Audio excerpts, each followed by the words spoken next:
So in your typical economic lecture, it would start off with supply and demand. You'd be introduced to supply curves and demand curves and the intersections of them. You'd be exposed to all kinds of microeconomic concepts. But I'm only here to tell you about one thing today, and that's scarcity. Scarcity rules existence. Most things, there's very little of it. As I was saying in the other episode, most of existence is nothing. You get to even the smallest things, atoms, and you look at them, and they're not made out of a damn thing. It's mostly empty space. And when you get into the world, there's very little out there that's usable for man. There's a scarcity of useful things in the world. There's an abundance of things that'll eat us. There's an abundance of things that'll kill us.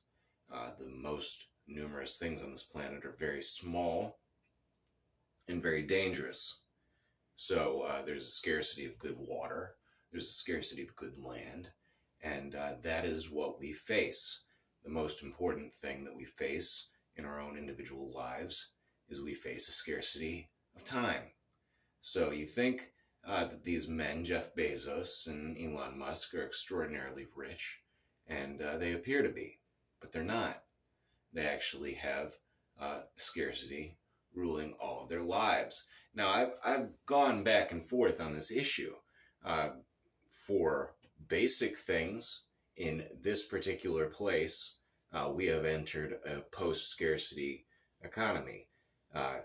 My wife in Greece, the one when I'm married to her in Greece, she has more than enough hair stuff. She has hundreds of bottles of hair equipment. And she does not face scarcity at all in cosmetics, hair ties, hair accessories, things of that nature.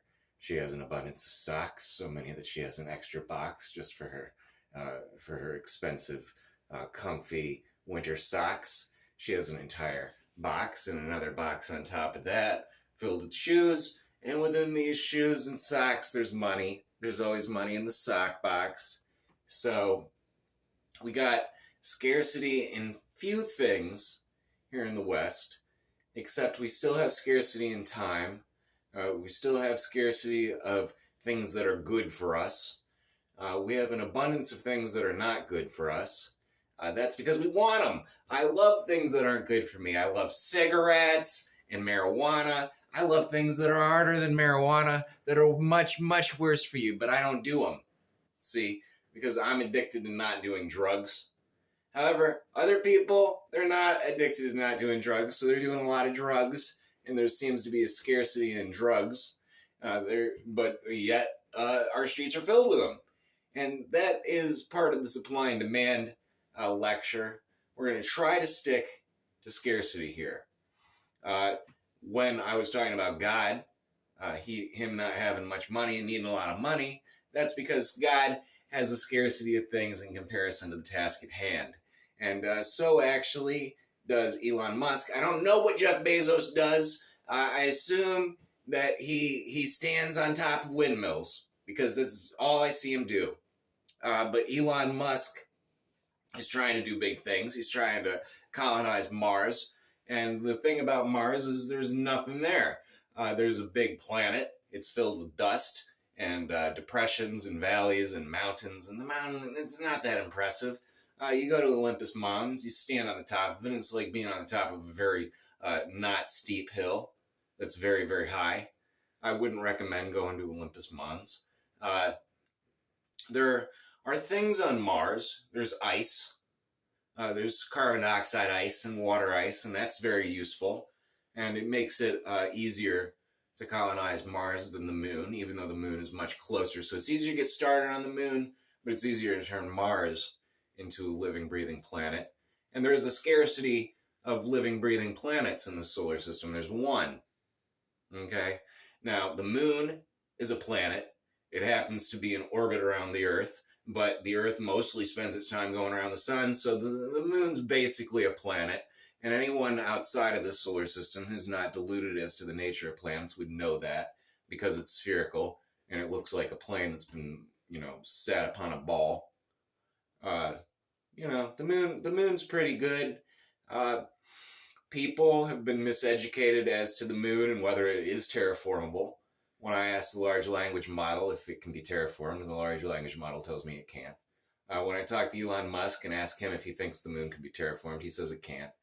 We get into an argument about it. We do some math. Turns out the moon can actually be terraformed fairly easily.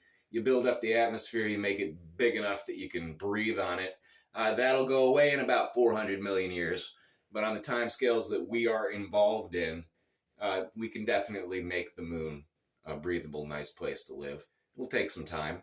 That is, again, what we have the most scarcity of, because stars are only going to be here for a couple 100 billion years, and our star is already getting up there in age.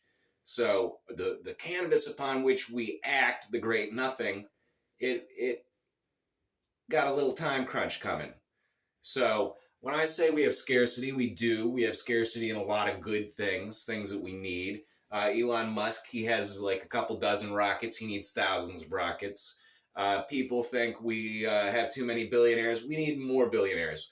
We need people that have trillions of dollars at their disposal, and we need thinking agents running our markets, and we need thinking agents running our globe, because the people are not doing a good job. They're not really creating an abundance of wisdom or good governance. So we're going to have to tackle all these things, but it is important that you live in a world of scarcity, that you know that you live in a world of scarcity, and that you make your plans for a post-scarcity world, but it's going to take like 500 years at the minimum.